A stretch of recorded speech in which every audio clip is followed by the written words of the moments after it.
యెహోవా మందిర ఆవరణములను చూడవలనని నా ప్రాణం ఎంతో ఆశపడుచు ఉన్నది. దేవుని బిడ్డలారా, కోరాహు కుమారుల ద్వారా దేవుడు మాట్లాడుతున్నాడు. వారి యొక్క ప్రాణాలంట ఆశపడుతున్నాయంట. దేనికోసం అంటే లోకం కోసం, లోకంలో ఉన్న వాటి కోసం ఆశపడుతున్నట్లు కానీ, లేకపోతే శరీరాశ, నేత్రాశ, జీవపటము, లోకాశలు అనేటువంటి వాటి కోసం ఆశపడటం కానీ, లేకపోతే వెండి బంగారాలు, లేకపోతే ధనధాన్యాలు వాటి కోసం వారి ప్రాణం ఆశపడినట్లుగాను మనకి ఇక్కడ కనబడట్లేదు.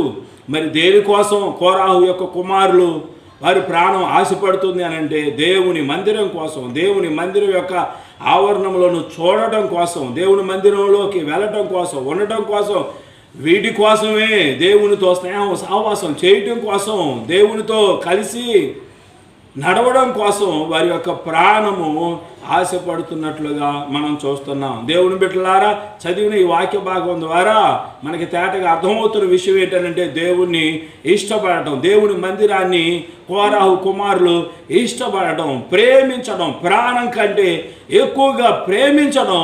మా ప్రాణంతో సమానం దేవుని దేవాలయం